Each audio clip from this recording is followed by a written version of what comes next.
The fool who lost his queen, the secret heir. The fool who lost his queen, a cruel exchange. Imagine a man who risks everything, trading the brilliant diamond he owns for a cheap imitation, and in doing so, loses the very queen of his life. This is the story of Henry Aguilar, who coldly scorned Sofia Romero while she carried his child, only to pursue a younger, dazzling model. He thought he had upgraded his life, constantly boasting and rubbing his pride into his ex-wife's wound.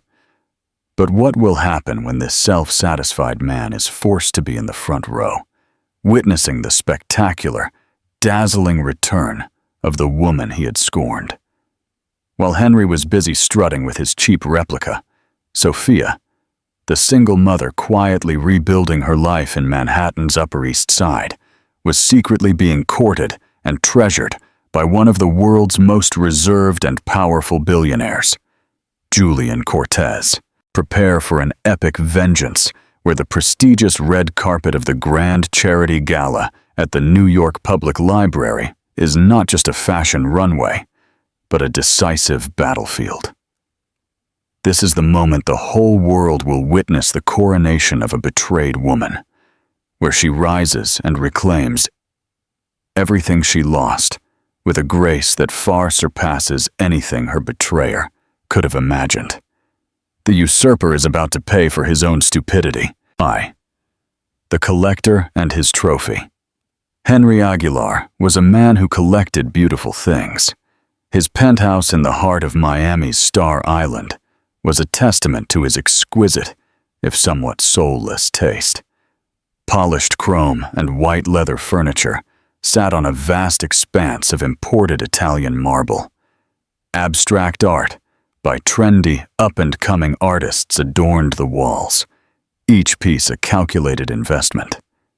His watch was a Patek Philippe, his suits were exclusively Tom Ford, and his car, a sleek black Aston Martin DB11, purred with the promise of power and prestige. And then there was Daniela, his most recent and prized acquisition. Daniela Vega was, in Henry's own bombastic words, a true film star. With her cascade of raven black hair, seductive almond eyes, and a figure that seemed to have been sculpted by the gods, she was the kind of woman who drew gazes everywhere she went. A 24-year-old aspiring actress and Instagram model with a following of moderately impressed bots and thirsty men, she was the perfect accessory for a man like Henry. He paraded her through the city's most exclusive restaurants with a permanent smirk plastered on his face, basking in the envious stares of other men. "Look at her," he'd tell his friends, his voice a possessive whisper, as Daniela posed for a selfie at his table. "She's got that Sophia Loren look, doesn't she? A classic beauty. You don't find that anymore." What Henry conveniently omitted from his triumphant narrative was the woman he had so recently discarded to make room for his new film star, his wife of 5 years, Sophia, who was pregnant with his child. Sophia was the antithesis of Daniela. Where Daniela was a dazzling firework, Sophia was a quiet, steady flame. She had a delicate beauty, with honey blonde hair she often wore in a simple, elegant bun, and intelligent, kind eyes that seemed to see through the walls of Henry's carefully constructed facade. She was a talented landscape architect, a woman who found beauty in the natural world, not in the fleeting trends of fashion and fame. She had been the stabilizing force in Henry's life, the one who had supported him when he was just a struggling entrepreneur with a dream. He had repaid her loyalty with a betrayal so deep it had shattered her world. The day he left her was etched in her memory like a brand. She was 6 months pregnant, her body changing in ways that were both miraculous and terrifying. She had been planning the baby's room, a room full of light and love, a sanctuary for the child they had both wanted so badly. He had come home from a business trip, his face a mask of cold indifference. He had told her, with the same emotion as a man discussing a failed deal, that he was in love with someone else, someone younger, someone more exciting, someone who didn't have stretch marks or morning sickness. "I need to be with someone who inspires me, Liv," he'd said, the casual shortening of her name a cruel twist of the knife. "Someone who makes me feel alive." His bags were already packed. Her world, once a vibrant landscape of shared dreams and future hopes, had been reduced to a sterile wasteland in the space of a single, heartless conversation. The divorce had been quick and brutal. Henry, ever the pragmatist, had offered her a generous settlement, a golden cage to keep her quiet and out of his new, glamorous life. He kept the penthouse, of course. Sophia took the money and retreated to a quiet, tree-lined street in New York's Upper East Side, to a brownstone she had once dreamed of renovating with him. Now, she would do it alone. But Henry couldn't simply leave her alone. He seemed to take perverse pleasure in flaunting his new life in her face. He posted a relentless stream of photos of himself and Daniela on Instagram, their lives a curated montage of private jets, exotic vacations, and champagne parties. He tagged her in the posts, a digital slap in the face. He even had the audacity to send her a Christmas card, a professional photo of himself and Daniela in matching cashmere sweaters, smiling blankly in front of a crackling fire at a ski chalet. On the back, in his neat, arrogant handwriting, he had written, "Wishing you a Merry Christmas. Hope you're doing well." Sophia had thrown this card into the fireplace, watching the flames consume their smug, perfect faces. But the pain remained a dull, persistent ache in her chest. She was carrying his child, a constant living reminder of his betrayal. And he was living a life of consequence-free happiness with a woman who was little more than a child. His friends, a fiercely protective circle of women who had known her since college, were incandescent with rage. "He's a monster, Liv," her best friend Chloe had said one afternoon, her voice shaking with fury. "A soulless narcissist. How can you be so calm?" But Sophia wasn't calm. She was drowning. The joy she should have been feeling about her imminent motherhood was tainted by the bitterness of her heartbreak.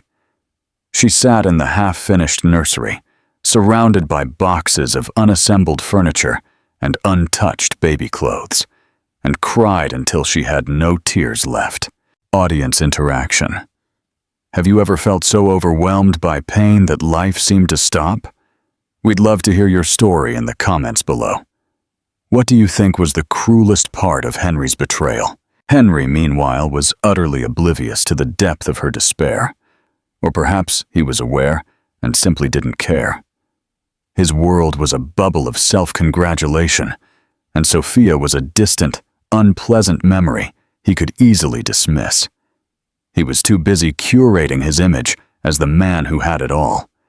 He had even started a blog, a pretentious, self-aggrandizing platform where he pontificated on everything from investment strategies to the art of living a bespoke life. He wrote a post titled "Leveling Up: Why I Chose a Life of Authenticity and Passion," which was a veiled justification for leaving Sophia. The barely veiled cruelty was astonishing. He referred to his 5-year marriage not by name, but as his previous chapter, a time of comfortable stagnation and muted colors. He wrote about his new life with Daniela as an explosion of vitality, a return to passion. The article went viral in his small, privileged circle. People whispered about it at dinner parties, their eyes filled with a mix of pity and morbid curiosity. Sophia's name was on everyone's lips, the wronged woman, the discarded wife. She felt the weight of their stares, the sting of their pity, every time she left her house. Henry, on the other hand, reveled in the attention. He saw himself as a nonconformist, a man who had dared to break free from the suffocating confines of a conventional life. He was a self-actualization guru. He was also a first-class fool, and his fall was destined to be as spectacular as his rise. But for now, he was on top of the world, his film star girlfriend on his arm, the city at his feet. He had no idea that the woman he had so carelessly discarded was about to rewrite her own story, and that her return would be more dazzling than he could ever have imagined. The seeds of his humiliation were being sown in the quiet, tree-lined streets of the Upper East Side, in the heart of a woman who was slowly and painstakingly rebuilding the pieces of her shattered life. And when she was whole again, she would be a force to be reckoned with. Henry Aguilar, the man who thought he had it all, was about to lose the one thing he had never truly valued: his dignity. 2. The silent triumph. The first few months after Henry left were a blur of pain and hormones. Sophia moved through her days in a fog of grief, her pregnancy a bittersweet reminder of a future that had been stolen from her. Her friends, Chloe and Jessica, a sharp-minded lawyer who had handled her divorce with fierce tenacity, formed a protective cocoon around her.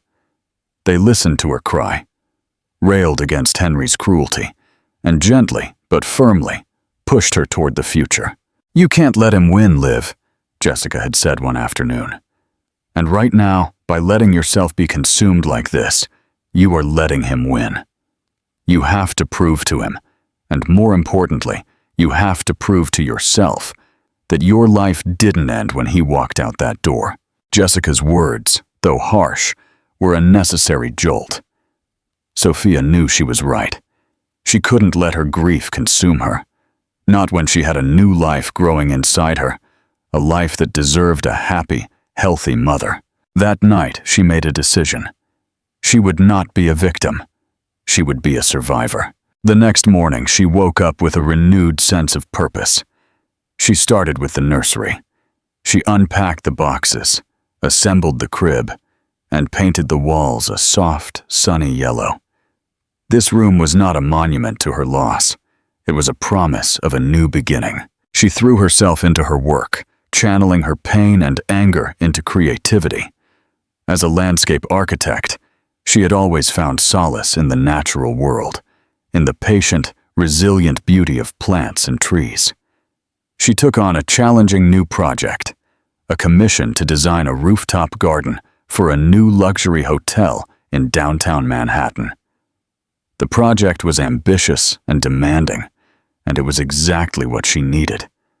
The work was a balm to her wounded soul, a tangible way to create beauty in a world that had suddenly turned ugly. It was during a visit to a specialized nursery on Long Island that her life took an unexpected turn.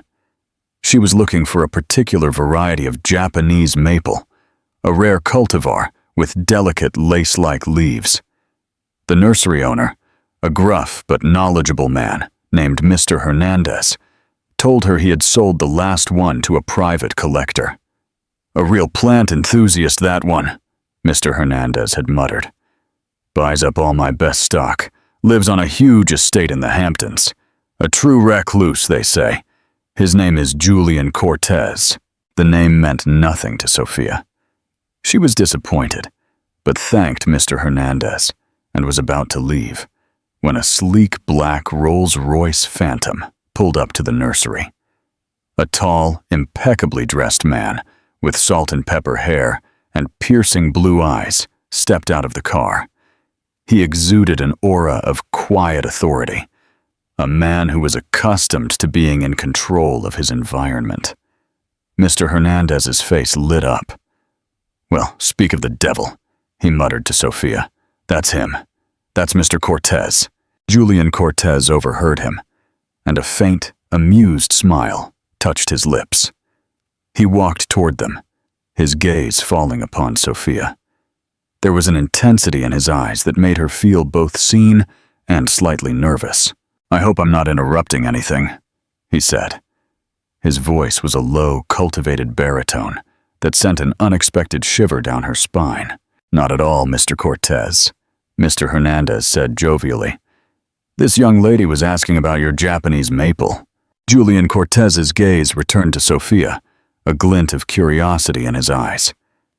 My Japanese maple? Yes, she said, her tone more confident than she felt. The Acer palmatum ryusin. I was hoping to use it in a project I'm designing. Julian Cortez's eyebrows rose in surprise. You're a landscape architect? I am, she said. Sophia Romero. He extended a hand. Julian Cortez. It's a pleasure to meet you, Ms. Romero. His handshake was firm and warm, and he held her gaze for a moment longer than was strictly necessary. They talked for over an hour, their conversation flowing as easily as the nearby stream. He was fascinated by her work, and she was captivated by his profound knowledge of botany and his passion for conservation. He told her about his estate in the Hamptons, a vast property he was slowly returning to its natural state. He spoke with a quiet passion that was a world away from Henry's loud, boastful pronouncements. Just as they were about to part, he said, I know it's presumptuous, but I would be fascinated to see your designs for the hotel rooftop, and perhaps, just perhaps, you'd be interested in seeing my Japanese maple. Sophia was startled, but found herself smiling. I'd like that very much, Mr. Cortez. Julian, he gently corrected her. Audience interaction. If you were in Sophia's shoes, would you give Julian a chance? The man who wronged you was a powerful businessman. The man courting you is a mysterious, reclusive billionaire. Share your thoughts. 3. The unseen partnership. Their first date, as Chloe would later call it with breathless excitement, was a visit to his estate the following weekend. It was a world away from the glitz and glamour of the city.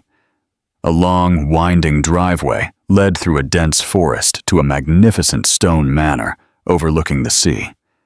The grounds were a breathtaking tapestry of rolling hills, wildflower meadows, and meticulously cared-for gardens. Julian gave her a tour of the property, his love for the land evident in every word he spoke. He showed her his prized Japanese maple, its delicate crimson leaves, a burst of vibrant color against the surrounding green. He showed her his greenhouses filled with rare and exotic orchids. He showed her the apiary, where he kept bees, and the organic vegetable garden that supplied his kitchen. They lunched on a sun-drenched terrace overlooking the water, a simple, delicious meal of freshly baked bread, artisan cheeses, and salads made with vegetables from his garden.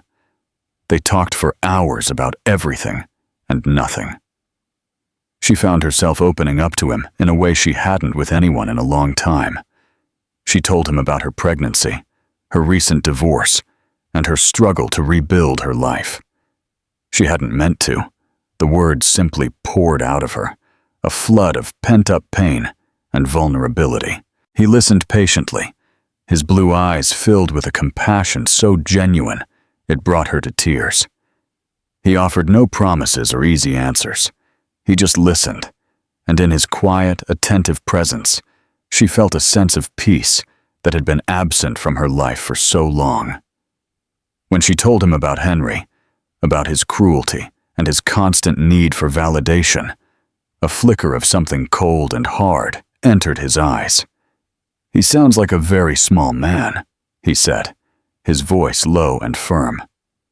Sophia was startled by the fierce protectiveness in his tone. For the first time since Henry left, she felt a sense of safety, a feeling of being treasured. Their relationship blossomed in the following weeks. They met for long walks in Central Park, for quiet dinners, in tucked-away restaurants where they were unlikely to be seen, and for weekends at his Hamptons estate. He was a perfect gentleman, thoughtful and kind, and he treated her with a reverence that was both thrilling and slightly terrifying. She learned more about him. He was a technology billionaire, the founder of a revolutionary software company that had changed the way the world communicated. He was notoriously private, a man who shunned the spotlight and valued his anonymity. He was a widower of 10 years, His wife had died in a tragic accident. He had never remarried and had poured all his energy into his work and his philanthropic endeavors. He was everything Henry was not: kind, humble, and genuinely interested in the world around him. He was a man of substance, a man of quiet strength, and to Sophia's amazement, he was falling in love with her. He never rushed her, never pressured her for more than she was ready to give. He was patient and understanding, and he seemed to know instinctively what she needed. He would show up at her house with her favorite takeout or send her a bouquet of her favorite flowers, peonies, with a simple, handwritten note that said, "Thinking of you." One night, as they sat in front of the fireplace in her living room, he took her hand. "Sophia," he said, his voice soft but firm, "I know this is fast, and I know you've been through a lot, but I have to tell you how I feel. I'm falling in love with you." Tears welled up in Sophia's eyes. "I'm falling in love with you too, Julian," she whispered. He leaned in and kissed her, a soft, tender kiss that was filled with all the unspoken emotions that had been building between them. It was a kiss that promised a future she had never dared to dream of, a future full of love, laughter, and the quiet joy of a shared life. As her due date approached, Julian became her rock. He accompanied her to her prenatal appointments, helped her finish the nursery, and was there holding her hand when she gave birth to a beautiful, healthy baby boy. She named him Leo, a name that means lion, a symbol of the strength she had found within herself. Henry, meanwhile, was utterly oblivious to the dramatic shifts in Sophia's life. He was too engrossed in his own world, too busy flaunting his film star girlfriend and his perfect life. He had heard through rumors that Sophia had given birth and had sent her a perfunctory text message. "Congrats. Let me know what I owe for child support."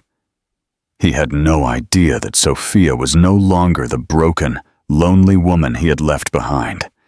He had no idea that she had found a love deeper and more profound than he could ever comprehend. And he had no idea that he was about to make a spectacular entrance into the world on the arm of a man who could buy and sell him 1,000 times over. The stage was set for a confrontation, and the red carpet was about to become a battlefield. 4. The red carpet coronation. While Sophia was wrapped in the quiet, authentic joy of new motherhood and blossoming love, Henry was aggressively marketing his own happiness. His life was no longer something to be lived, but a brand to be managed, and he was its most relentless and obnoxious promoter. His Instagram was the primary vehicle for this campaign, a relentless stream of high-gloss, manufactured happiness. The zenith of this public relations offensive was an 8-page feature in Prestige Living, a glossy magazine whose main function was to flatter the egos of the newly rich. The article, brazenly titled "The Art of the Upgrade," was a masterclass in narcissist revisionist history. In it, Henry, photographed in his stark penthouse, pontificated on his personal philosophy, a toxic blend of plagiarized self-help quotes and stunning hypocrisy. "Authenticity is everything," he was quoted as saying. "It means having the courage to audit your life, to identify the elements that no longer serve your higher self, and have the strength to eliminate them." The article landed like a grenade in their old social circle. Sophia, cradling a fussy, milk-drunk Leo in her arms, read the article on her laptop. She looked at the glossy, sterile images of the man she had once loved and the girl who had replaced her. They looked like two beautiful, expensive mannequins, their smiles empty, their poses stiff. She looked at the warm, snoring baby nestled against her chest, his tiny fist clutching her finger, and a wave of profound peace washed over her. This was real. This was authentic. This warm, messy, unpredictable, and deeply joyful reality was something Henry, in his cold, curated world, would never understand. She closed the laptop, not with anger, but with a sudden, overwhelming wave of pity. He wasn't living a life, he was maintaining a facade, and that had to be an exhausting, empty existence. In the months that followed, Sophia's world continued to expand, while Henry's, unbeknownst to him, began to shrink. Her rooftop garden project was completed to rave reviews, a masterpiece of sustainable design, an urban oasis that felt both wild and serene. Her work earned her a prestigious National Design Award, a high honor in her field. The award led to a feature of her own, not in a frivolous lifestyle circular, but in Architectural Digest. The photo shoot was the antithesis of Henry's. Natural light, capturing Sophia in her element, her face illuminated with a genuine smile as she inspected a flowering vine. It was a dignified, powerful testament to her resilience and her craft. Julian and Sophia's life deepened into the kind of partnership she had always craved. He became seamlessly woven into her world and Leo's. He would lie on the floor for hours, his deep laughter echoing as he made silly faces at Leo. He was there for the first real smile, the first attempt at crawling, the first time Leo rolled over. They celebrated the moment with the same quiet reverence as a major business deal. They were a family forged not by obligation, but by a deep, constant, and quiet love. Henry, meanwhile, was discovering that a life built on novelty has a very short shelf life. Daniela's dazzling excitement was fading, revealing an abyss of incompatibility. Their conversations, which he had once found refreshingly simple, now seemed painfully boring. A looping soundtrack of celebrity gossip, brand names, and complaints about her Instagram algorithm. He tried to talk to her about a new venture or an article he had read, and her eyes glazed over before she interrupted him to ask if he thought a particular filter made her look divine. He was living with a beautiful, animated ghost. A strange, corrosive curiosity began to consume him. He started thinking about Sophia constantly. He found her new private Instagram account. A friend of a friend had let it slip. He created a fake profile to follow her. What he saw was a quiet gut punch. Her feed wasn't a performance. It was a diary. It was filled with candid, sun-drenched photos, Leo's unbelievably tiny feet, Sophia laughing with dirt on her cheek from her garden, a close-up of a new project's blueprints. It was a life of substance, a life that felt real. Then, he saw the photo that stopped his breath. It was a candid shot, likely taken by a friend. Sophia and a man were sitting on a park bench, sharing coffee. The man had his arm around her and was looking down at her with an expression of pure, unadulterated adoration that sent a wave of hot, possessive rage through Henry. Who the hell was this guy? His fingers flew across the keyboard. He searched her name. The awards, the hotel project. And then he found him. The man in the photo was Julian Cortez. A frantic, quick search brought up a handful of old, rare articles from Forbes and the Wall Street Journal. Tech visionary, philanthropist, reclusive, and a net worth with so many commas that it made Henry's considerable wealth look like a rounding error. The blood drained from Henry's face. A cold, sick dread settled in his stomach. He had left Sophia for an aspiring actress. He had boasted to his friends that he had a film star, and she, quietly, without any fanfare, had ended up with a man who could buy and sell the entire film studio, its back catalog, and the island on which they filmed. The sheer, cosmic scale of his miscalculation was astonishing. He saw himself not as the man who had upgraded, but as the fool who had traded a winning lottery ticket for a handful of magic beans. The final act was set in motion a few weeks later. The grand charity gala at the New York Public Library, the absolute pinnacle of the social calendar, was approaching. "I'm one of the co-chairs this year," Julian casually mentioned one night, "and I expect my partner to do me the honor of attending with me." Sophia froze, a dish towel in her hand. The idea was terrifying. The cameras, the crowds, the judgment. It was everything she had spent the last year escaping. "Oh, Julian, I don't think I can," she whispered, her voice trembling slightly. "That world isn't me. I've been so happy being invisible." Julian walked up to her, took the dish towel from her hands, and wrapped her in his arms. He looked her directly in the eyes, his gaze steady and reassuring. "I know, and I wouldn't ask if it were just a party," he said softly. "Think of it differently. It's not about going back into their world. It's about you walking into yours on your own terms. I want the world to see the woman I see every day, not the scorned wife from the tabloids, but the brilliant, strong, beautiful artist who is creating the most incredible life. This isn't a performance, Sophia. This is your coronation." She looked at him, at the absolute faith in his eyes, and felt her fear begin to recede, replaced by a nascent flicker of excitement.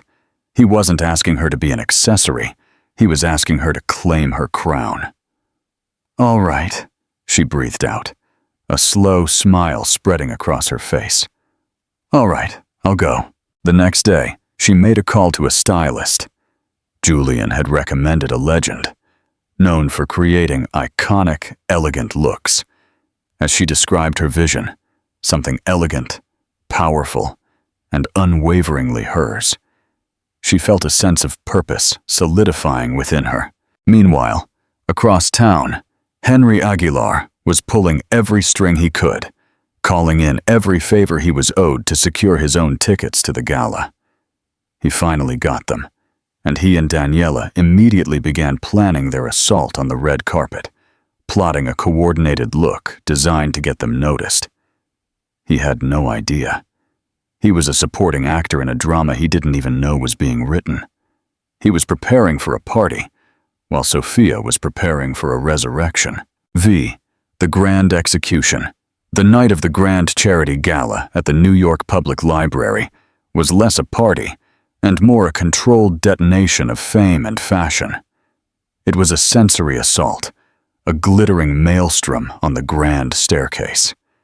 The air itself seemed to vibrate, thick with the percussive roar of hundreds of photographers screaming, the frantic click of 1,000,000 camera shutters, and the electric hum of the crowd pressed against the barricades, their cell phones held high, like a sea of digital offerings. The theme this year, celestial bodies, had inspired a parade of ethereal and often extravagant creations, turning the grand staircase into a river of silk, satin, and starlight. It was a night for legends, not for amateurs. Into this crucible of judgment strode Henry and Daniela. Their entrance was about as subtle as a car alarm. The rented vintage Rolls-Royce, a monstrous confection of cream and chrome, was so ostentatiously large it struggled to turn onto the carpet, causing a momentary, embarrassing traffic jam. Inside, Henry had spent the last few moments giving Daniela a frantic whispered pep talk. "Remember, chin up, look bored, look indifferent, like you belong here. Don't smile too much. It looks desperate, and for God's sake, let me do the talking if anyone from Vogue comes over." Henry stepped out, ridiculously clad in a navy velvet tuxedo, with a satin lapel so wide it looked like a pair of wings. His bow tie, a monstrosity of matching velvet, threatened to eclipse his chin.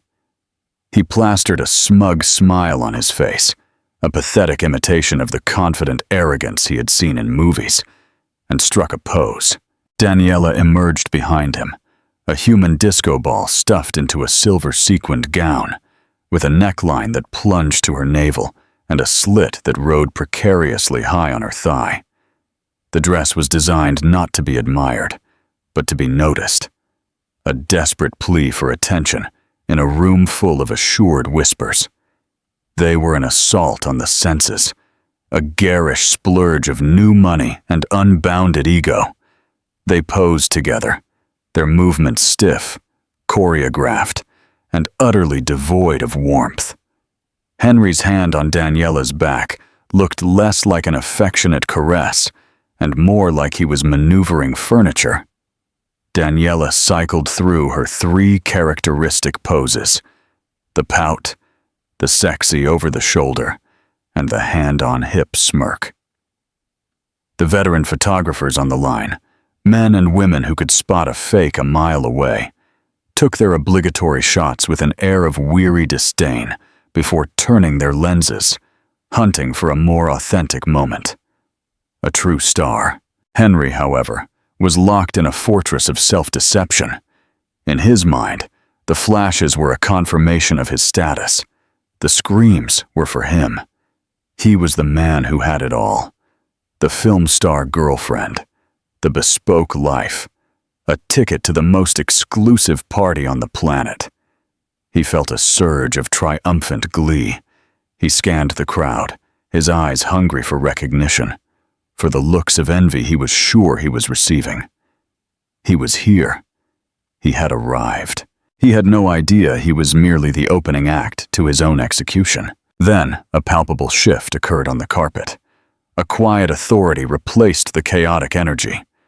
The frantic shouting of the press corps died down, replaced by an expectant murmur. A sleek black Bentley Mulsanne, the automotive equivalent of a perfectly tailored tuxedo, pulled up with silent dignity. Its presence was a statement of wealth so deep and so discreet that the garish Rolls-Royce parked in front of it suddenly looked like a cheap toy. The chauffeur opened the door, and Julian Cortez stepped out. He needed no crushed velvet or oversized bow tie. In a classic, exquisitely cut Tom Ford tuxedo, he radiated a power that was both innate and absolute.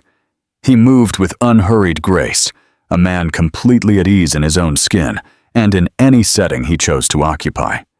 He turned, ignoring the now frenzied press, and extended a hand into the dark interior of the car. And then, Sophia emerged. It wasn't an entrance. It was a revelation. The world seemed to hold its breath. A collective gasp ran down the press line, a sound of pure, unadulterated awe. Sophia Romero, a woman the world had forgotten, had just become the undisputed center of the universe. She was a vision out of a dream, a celestial Madonna, brought to life.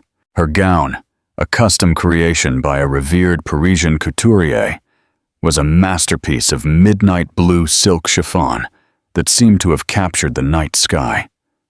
The fabric flowed around her, falling in soft, ethereal layers that draped her 7-month pregnant form, not to conceal it, but to celebrate it, to frame it as the miracle it was. The neckline was an elegant sweep off the shoulder, and a single, magnificent diamond necklace, a gift from Julian, rested against her collarbone, sparkling like a captured constellation. Her honey blonde hair was swept up in an intricate low bun, revealing the elegant line of her neck. Her face, superior, free of the heavy makeup favored by women like Daniela, was luminous. It shone with an inner radiance, a serene, confident joy that no cosmetic could replicate. She wasn't playing a role. She was simply, magnificently, herself. Julian's hand rested gently on the small of her back, his touch both protective and proud. He looked at her not as an accessory, but as his queen. They were a tableau of genuine love, of quiet strength, of a power so profound it needed no announcement. The photographers, who had been lethargic moments before, erupted. The sound was a continuous, deafening roar of shutters, a desperate, frantic scramble to capture an image that was already iconic. They weren't just taking a picture. They were witnessing a moment. "Sophia, Sophia, look this way! Ms. Romero, over here! Beautiful!" The screams were no longer derogatory. They were reverent. Henry stood frozen 20 feet away, the smug smile melting from his face like wax. His mind struggled to process the vision before him. It was as if he were looking at a stranger. This radiant, celestial being could not be his Sophia. The quiet, sensible woman he had considered dull and uninspired. The woman he had discarded was now the most breathtaking creature he had ever seen. His gaze flickered from Sophia's serene presence to Daniela, who was now adjusting her dress, looking annoyed that the attention had shifted. In the brilliant glare of Sophia's authentic light, Daniela's sequins suddenly looked cheap. Her practiced pout seemed vulgar. Her overtly sexual dress looked desperate. He had boasted to his friends that he had traded a sedan for a sports car. Now he saw the devastating truth. He had traded an invaluable work of art for a cheap, mass-produced replica. The realization was a physical blow. A wave of cold, sick vertigo washed over him, and the triumphant sounds of the gala faded into a dull roar in his ears. Every cruel word he had ever spoken to her came back to him, each one a fresh stab of shame. He had called her life stagnation. He had called himself a pioneer of authenticity. The hypocrisy was so vast, so profound, it threatened to swallow him whole. He and Daniela were now completely invisible, two ghosts haunting the edge of the frame. The entire world was focused on Sophia and Julian as they began to ascend the grand staircase. As she passed the spot where Henry stood, paralyzed, Sophia's gaze, for a single, crushing fraction of a second, met his. He braced himself for a look of triumph, of anger, of smug satisfaction. He would have welcomed it, but it never came. Instead, her eyes held only a quiet, deep pity. It was a look that didn't say, "I told you so." It said, "I am so sorry for you." It was the look you give to something broken, something small and sad. And in that one devastating glance, she stripped him of his anger, his pride, and the last vestiges of his dignity. He was not her villain. He was not even a footnote. He was simply an object of her compassion. That was the deepest cut of all. The rest of the night was a masterclass in public humiliation. Inside the library, while Sophia and Julian were personally greeted by the hosts and escorted to the co-chair's table at the heart of the gala, Henry and Daniela were directed by an assistant with a clipboard to a table in the confines of the room. It was a social Siberia, populated by reality stars, TikTok influencers, and the forgotten plus ones of more important people. From his miserable vantage point, Henry was forced to watch the main event. He saw Sophia, seated next to a legendary film director, deep in animated conversation, her laughter ringing softly. He saw Julian, in deep discussion with a tech visionary who had changed the world. They were not just attending the party. They were the party. The final blow to his ego came during the night's speeches. Julian took the stage, and the vast room fell silent. He spoke eloquently about the arts, about the power of storytelling. Then his voice softened, and he turned his gaze directly to Sophia. "Art, in its highest form, allows us to see the world anew," he said, his voice resonating with deep emotion. "And tonight, I stand here with the greatest artist I have ever known, my partner, Sophia Romero, who has taught me the true meaning of resilience, grace, and the transformative power of a loving heart. She took the broken pieces of a life and is building a masterpiece of strength and beauty, and she is creating our family's own masterpiece right now." He made a gentle gesture toward her, an overwhelming look of love on his face. "Thank you for inspiring me, and the world, every day." The room erupted in a wave of heartfelt applause. Sophia's eyes glistened with tears as she looked up at him. Her expression, a perfect portrait of love, was all the proof he needed. Henry felt the applause as a series of physical blows. He had had that love. He had had that masterpiece in his hands, and in his blindness, his stupid arrogance, he had thrown it into the fire. He risked a glance at Daniela. She had missed the entire speech. She was hunched over her phone, her face illuminated by its pale light, furiously editing a selfie she had taken of her dessert plate, her thumb swiping filters, completely engrossed in her own small digital world. He looked from her blank expression to the radiant, beloved woman across the room. He had boasted to everyone that his mistress looked like a film star, but his pregnant ex-wife had become royalty, and he, Henry Aguilar, the self-proclaimed king of the upgrade, was nothing more than a jester in the ruins of his own pathetic kingdom. And there you have it, a story of love, loss, and the most satisfying ultimate revenge. Sophia's journey from a shattered, discarded wife to a radiant, empowered woman on the arm of a man who truly valued her is a powerful reminder that our stories are not defined by those who leave us, but by the strength we find within ourselves to rewrite our own endings. Henry, in his blind arrogance, thought he could simply upgrade. But he learned the hard way that true value is not found in flashy appearances, but in the quiet, unbreakable strength of a person's character. What did you think of Sophia's incredible transformation? Let us know in the comments. If you loved this story and want to see more tales of epic comebacks and karmic justice, don't forget to like, share this video with your friends, and subscribe to our channel for more real-life dramas that will make you cheer. Your support helps us keep bringing you the stories you love. Thank you for watching. Epilogue. The gentle rhythm of the truth. The final reflection. 2 years after the red carpet battle, the true cost of Henry's arrogance is revealed, while Sophia and Julian forge a quiet, powerful life far from the spotlight. This is the story of true redemption, where genuine worth prevails over manufactured image. Final question. What does true success mean for Sophia and Henry now? And what legacy will they each leave behind? Share your final thoughts. Bye. The fading of the illusion.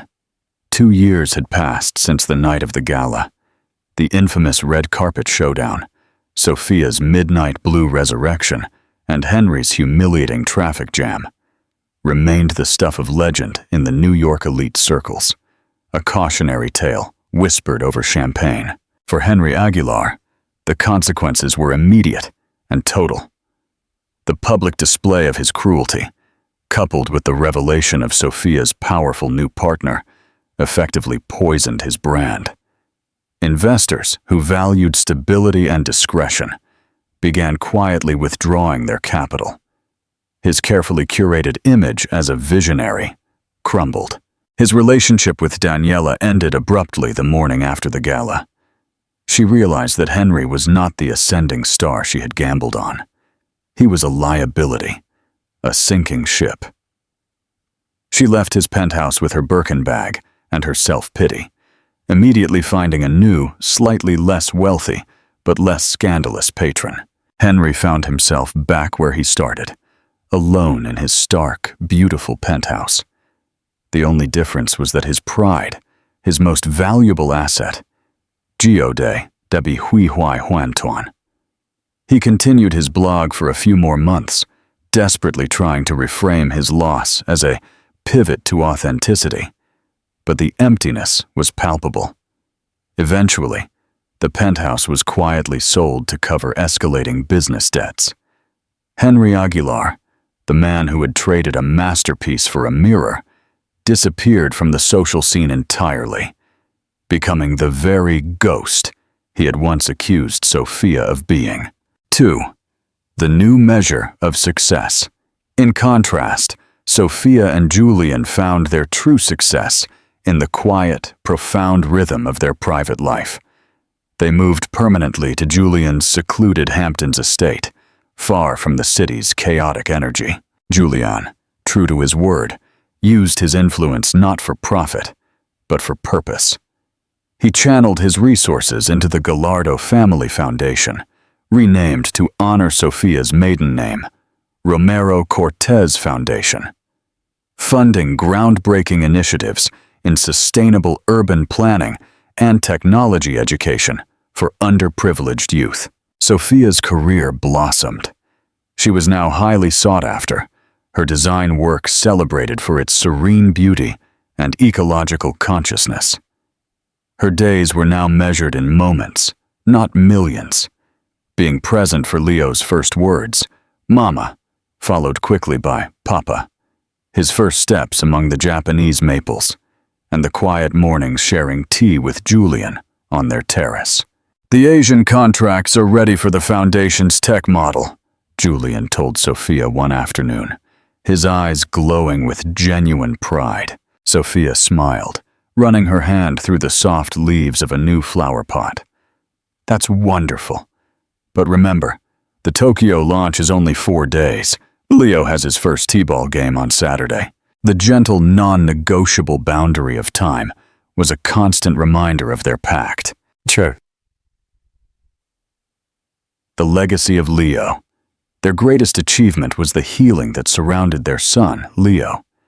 He was a happy, grounded child, surrounded by the constant, undivided love of his parents and the serenity of the natural world. One evening, as Sophia tucked Leo into bed, the boy asked, Mama, why did that man in the magazine, referring to an old prestige living he found, call your life boring? Sophia paused, kissing his forehead. Darling, he measured life by the noise he made. We measure it by the peace we find. True excitement isn't in a loud party. It's in watching a tiny flower grow in the morning. And that, my little lion, is the greatest adventure of all. Later, Sophia found Julian in the library. She rested her head on his shoulder. We won, Julian, she whispered. No, he corrected her, holding her close. We simply chose the right life. Henry is still fighting a war with the world. We chose to build a home.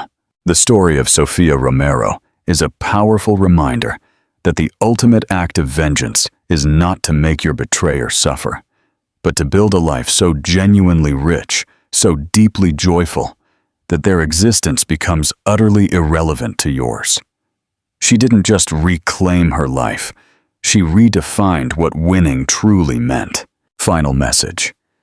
The ultimate happy ending is not the absence of scars, but the strength of the foundation built upon the truth and the quiet joy of being truly seen. What does true success mean for the Hayes family now, and how do they honor the memory of the past?